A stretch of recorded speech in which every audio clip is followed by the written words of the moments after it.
what we were speaking in the last couple of days about prayer and the reason we pray and the authority that God has given us to pray. നമ്മൾ കഴിഞ്ഞ ദിവസങ്ങളിലൊക്കെ ചിന്തിച്ചുകൊണ്ടിരുന്നത് എന്തുകൊണ്ടാണ് നമ്മൾ പ്രാർത്ഥിക്കേണ്ടത്, എന്താണ് പ്രാർത്ഥനയുടെ അടിസ്ഥാനം എന്നൊക്കെ നമ്മൾ പഠിച്ചു. Yesterday evening we were looking at the need to pray. ഇന്നലെ രാത്രിയിലെ ഈ സെഷനിൽ പ്രാർത്ഥനയുടെ ആവശ്യകതയെക്കുറിച്ച് നമ്മൾ പഠിച്ചു. When we understand and to continue with that, നമ്മൾ ഇന്നലെ രാത്രി ചെയ്തത് തന്നെ പഠിപ്പിച്ചത് തന്നെ വീണ്ടും അത് തുടരുകയാണ്. In John chapter 15 Jesus says you cannot do anything without me. യോഹന്നാൻ സുവിശേഷം 15-ാം അധ്യായത്തിൽ യേശു പറഞ്ഞു, നിങ്ങൾക്ക് എന്നെ പിരിഞ്ഞ് ഒന്നും ചെയ്യുവാൻ കഴിയുകയില്ല. യേശു പറഞ്ഞ എന്താണെന്ന് അറിയാമോ? എന്നെ പിരിഞ്ഞ് നിങ്ങൾക്ക് ഒന്നും ചെയ്യുവാൻ കഴിയുകയില്ല. നാമായിട്ട് തന്നെ പലതും ചെയ്യണമെന്ന് നമ്മൾ പലപ്പോഴും വിചാരിക്കും. പക്ഷേ കർത്താവ് നമ്മോട് പറഞ്ഞു തരുന്ന ഇതാണ്, മക്കളെ, നിങ്ങൾക്ക് എന്നെ പിരിഞ്ഞ് ഒന്നും ചെയ്യുവാൻ കഴിയുകയില്ല. We have lot of desires, we have lot of aspirations, we have lot of excitement to do things, but what Jesus is saying is that you cannot do anything without me. അതെ, നമ്മുടെ ജീവിതത്തിൽ പലപ്പോഴും സ്വയമായിട്ട് പലതും ചെയ്യുവാനുള്ള ആഗ്രഹവും അത് വ്യഗ്രതയും താല്പര്യവും ഒക്കെ നമുക്കുണ്ട്.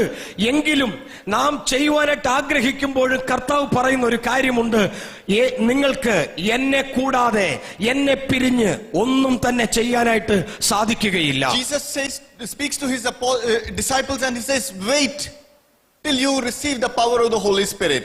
യേശു ശിഷ്യന്മാരോട് പോലും പറയുന്നത് എന്താണെന്നറിയാമോ? പരിശുദ്ധാത്മാവ് വരുന്നത് വരെ നിങ്ങളൊന്ന് കാത്തിരിക്കുക. Wait, in Acts 1:4 it says wait till you receive the power. പ്രവൃത്തികളുടെ പുസ്തകം അപ്പോസ്തല പ്രവൃത്തി 1:4 വാക്യത്തിൽ യേശു ശിഷ്യന്മാരോട് പറയുകയാണ്, നിങ്ങൾ അതേ നഗരത്തിൽ നിങ്ങൾ കാത്തിരിക്കണം. Why would I ask Pastor James, can you wait? Pastor James ഒന്ന് അവിടെ വെയിറ്റ് ചെയ്യാമോ, കാത്തിരിക്കാമോ എന്ന് ചോദിക്കുന്ന എന്തിനാ? If he's sitting, I don't have to say, Pastor, wait. അവിടെ ഇരിക്കുകയാണെങ്കിൽ പിന്നെ കാത്തിരിക്കണമെന്ന് പറയേണ്ട കാര്യമില്ലല്ലോ. If he is about to leave the hall, I would say, Pastor, please wait. ഇപ്പോൾ ഈ ഹോള് വിട്ട് അദ്ദേഹം പോകാനായിട്ട് തുടങ്ങുകയാണെങ്കിൽ പറയും, പാസ്റ്റർ ഇപ്പൊ പോകരുത്, അവിടെ ഒന്ന് കാത്തിരിക്കുക. Jesus is saying, disciples, please wait. യേശു ശിഷ്യന്മാരോട് പറഞ്ഞതും ഇത് തന്നെയായിരുന്നു, ദയവായിട്ട് നിങ്ങൾ കാത്തിരിക്കുക. They had understood the mandate that they had received. അവർക്ക് ലഭിക്കപ്പെട്ടതായ കൽപ്പന എന്താണെന്ന് അവർക്ക് ബോധ്യമായി. They were so excited to go and speak about it. അതിനെക്കുറിച്ച് പറയുവാനായിട്ടുള്ളതായ ആ വ്യഗ്രത, അവർക്ക് കിട്ടിയ കൽപ്പന അനുസരിച്ച് പോയി പുറപ്പെട്ട് സംസാരിപ്പാൻ അവർക്ക് ആഗ്രഹമുണ്ടായിരുന്നു. They were so eager to tell 10 people about what Jesus had done. ഉയർത്തെഴുന്നേറ്റ കർത്താവ് തങ്ങളോട് പറഞ്ഞ കാര്യം നിർവഹിക്കുവാൻ വേണ്ടിയിട്ട് വളരെ എത്രയും പെട്ടെന്ന് പറയുവാൻ താല്പര്യമുണ്ടായിരുന്നു. They might probably be all with packed bags. They were almost leaving probably. ഇപ്പോൾ തന്നെ സുവിശേഷം പറയുവാൻ വേണ്ടി അവര് പെട്ടിയും പ്രമാണവും എല്ലാം എടുത്ത് തയ്യാറെടുത്ത് അവര് പോകാനായിട്ട് റെഡി ആയിട്ട് പോവുകയാണ്. What would have happened if they had gone? കർത്താവ് പറഞ്ഞത് കേട്ടോണ്ട് ഉടനെ അവര് സുവിശേഷം പറയാൻ അല്ലെങ്കിൽ സാക്ഷ്യം പറയാൻ വേണ്ടി പോയിരുന്നെങ്കിൽ ഉള്ള സ്ഥിതി ഒന്ന് ഓർത്തേ. They would have preached some messages. എന്തെങ്കിലുമൊക്കെ ഒരു സന്ദേശം അവർക്ക് പ്രസംഗിക്കാൻ കഴിയുമായിരുന്നു. They would have probably healed in the name of Jesus. യേശുവിന്റെ നാമത്തിൽ ചിലപ്പോൾ അവർക്ക് സൗഖ്യം വരുത്തുവാനും കഴിയുമായിരുന്നു. But what will happen after some time? എന്നാൽ കുറച്ചു കാലം കഴിയുമ്പോൾ ഈ പ്രസംഗിച്ച ഈ സൗഖ്യമാക്കിയ ശിഷ്യന്മാർക്കൊക്കെ എന്ത് ഭവിക്കുമായിരുന്നു? What would have happened when their energy was low? അവരുടെ ആ ഊർജം അതിന്റെ ലെവൽ ഒന്ന് കുറഞ്ഞിട്ട് what would have happened if when they faced a difficulty or a challenge? അവരുടെ ജീവിതത്തിൽ വെല്ലുവിളികളും പ്രതിസന്ധികളും അഭിമുഖീകരിക്കേണ്ടതായി വരുമ്പോൾ എന്ത് ഈ ശിഷ്യന്മാർക്ക് ഭവിക്കുമായിരുന്നു? They would have become empty and they would have left the ministry. വലിയ വലിയ പ്രതിസന്ധികൾ വെല്ലുവിളികൾ നേരിട്ട സന്ദർഭത്തിൽ അത് ഈ ശിഷ്യന്മാരുടെ ജീവിതത്തിൽ അവർ ശൂന്യരായി ഒന്നുമില്ലാത്തവരായി അവസാനം വട്ടപൂജ്യമായി തീരുമായിരുന്നു. They would have gone first day, they would have said in the name of Jesus be healed. ആദ്യമൊക്കെ അവർ പോയപ്പോ ആവേശത്തോടെ എന്നിട്ട് യേശുവിന്റെ നാമത്തിൽ സൗഖ്യമാകട്ടെ എന്ന് പറഞ്ഞു. Or probably after 1 year they would be saying in the name of Jesus who was resurrected 1 year before be healed. അല്ലെങ്കിൽ അവർക്ക് ഇങ്ങനെ പറയാമായിരുന്നു, ആ ഒരു വർഷം മുമ്പ് ഉയർത്തെഴുന്നേറ്റ യേശുവിന്റെ നാമത്തിൽ സൗഖ്യമാകട്ടെ. Or after 10 years they will say there was a Jesus who lived 10 years before in his name. അല്ലെങ്കിൽ അവര് 10 കൊല്ലം കഴിയുമ്പോ ഈ ശിഷ്യന്മാർ എന്തു പറയുമെന്നറിയാമോ? കഴിഞ്ഞ 10 കൊല്ലങ്ങൾക്ക് മുമ്പ് ഉയർത്തെഴുന്നേറ്റവനെന്ന് പറയുന്നവനായ യേശുവിന്റെ നാമത്തിൽ സൗഖ്യം നടക്കട്ടെ. It would have gone from the first person to the third person. ഈ ഒന്നാമത്തെ വ്യക്തിയിൽ നിന്നും മൂന്നാമനിലേക്ക് സന്ദേശം കൈമാറ്റം. The grammar in English, first person to third person. First person, second person, third person എന്ന് ഗ്രാമറിൽ, ഇംഗ്ലീഷ് ഗ്രാമറിൽ പറയുന്നത് പോലെ മൂന്നാമത്തെ വ്യക്തിയിലേക്ക്, അതെ മൂന്നാമനിലേക്ക് അത് പോകുമായിരുന്നു. Or after some time what would happen, Peter's relative would have been saved. കുറച്ചു കാലം കഴിയുമ്പോൾ പ്രസംഗിച്ച പത്രോസിന്റെ ബന്ധുക്കൾ വിശ്വാസത്തിൽ വരും. That relative would want to do something like this. ഈ പത്രോസ് ചെയ്തതുപോലെ തന്നെ അവന്റെ ബന്ധുവും ചെയ്യുവാനും വേണ്ടി ഒരുങ്ങും. The relative would say, in the name of Jesus whom my uncle preached. ഈ ബന്ധു വന്ന് എന്തായിരിക്കും പ്രസംഗിക്കുന്നറിയാമോ?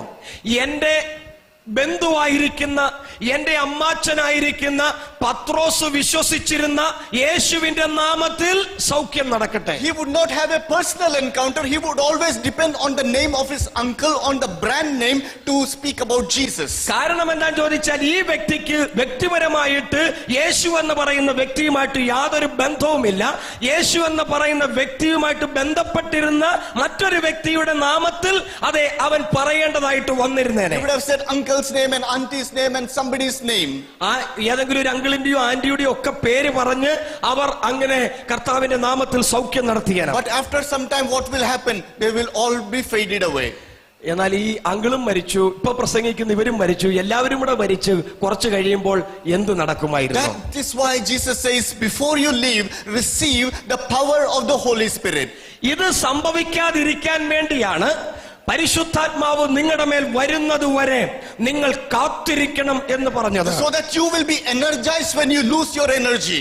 ആമേൻ. നിങ്ങളുടെ ഊർജം, നിങ്ങളുടെ ശക്തി നിങ്ങൾക്ക് നഷ്ടപ്പെട്ടു പോകുമ്പോൾ നിങ്ങളെ വീണ്ടും വീണ്ടും ശക്തിയിൽ ആർജവപ്പെടുത്തുവാൻ കഴിയുന്ന ആ ശക്തിയിലേക്ക് വരുവാൻ. When you become tired in your life, നിങ്ങളുടെ ജീവിതത്തിൽ നിങ്ങൾ ഒരു ശിശുവായിരിക്കുമ്പോൾ, when you become tired in your life, tired, നിങ്ങൾ ക്ഷീണിതനായിരിക്കുമ്പോൾ, the Holy Spirit will refresh you and strengthen you once again. പരിശുദ്ധാത്മാവ് വീണ്ടും ഒരിക്കൽ കൂടെ നിങ്ങളെ പുതുക്കിയിട്ട് അവന്റെ ശക്തിയിൽ നിങ്ങളെ നിറയ്ക്കും. When you do not know what to do, എന്ത് ചെയ്യണമെന്നറിയാതെ നിങ്ങൾ ഇരിക്കുമ്പോൾ the Holy Spirit will remind you what to do.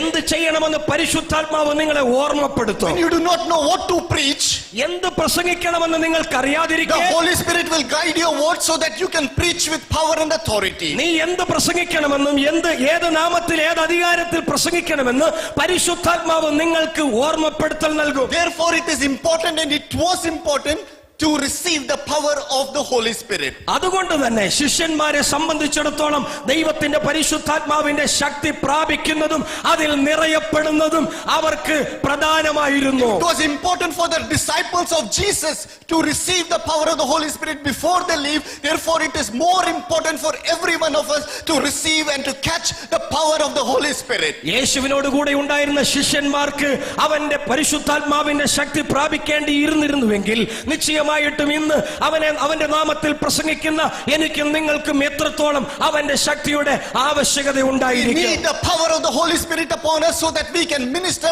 we can lead a successful Christian life. ആമേൻ. കർത്താവിന്റെ ജനത്തെ നയിക്കുവാനും അനുഗ്രഹിക്കപ്പെട്ട ഒരു വിജയകരമായ ക്രിസ്തീയ ജീവിതം ചെയ്യുവാനും എനിക്കും നിങ്ങൾക്കും പരിശുദ്ധാത്മാവിന്റെ ശക്തി അനിവാര്യമാണ്. When they receive the power of the Holy Spirit, പരിശുദ്ധാത്മാവിന്റെ ശക്തിയിൽ അവർ നിറയപ്പെടുന്നത് കാണാൻ പറ്റും. the difference that came upon their lives, അവരുടെ ജീവിതത്തിൽ ഉണ്ടായ മാറ്റം എന്ന് പറയുന്നത്, till a few days back they were powerless people, they were hiding, they said we do not know who Jesus is. പരിശുദ്ധാത്മാവ് വരുന്നതിന് മുമ്പ് ചില ദിവസങ്ങൾക്ക് മുമ്പ് വരെ ഈ ശിഷ്യന്മാരുടെ ജീവിതത്തിൽ ശക്തി ക്ഷയിച്ചവരായിട്ട് അവർക്ക് എവിടെയെങ്കിലും മറഞ്ഞിരുന്നാൽ മതി, ഒളിച്ചിരുന്നാൽ മതി എന്ന് വിചാരിച്ചിരുന്നവരായിരുന്നു. When they received the power of the Holy Spirit, എന്നാൽ അവർ ആത്മശക്തി പ്രാപിച്ചപ്പോൾ the powerless became powerful. അശക്തർ ശക്തരായി തീർന്നു. The empties became became full. Amen. ശൂന്യർ നിറവുള്ളവരായി They തീർന്നു. were hiding. They became bold to stand before thousands of people and declare the glory of God. മറഞ്ഞു ഭയപ്പെട്ടിരുന്നവരെല്ലാം ധൈര്യശാലികളായി മുൻനിരകളിലേക്ക് ഇറങ്ങി വന്നു. This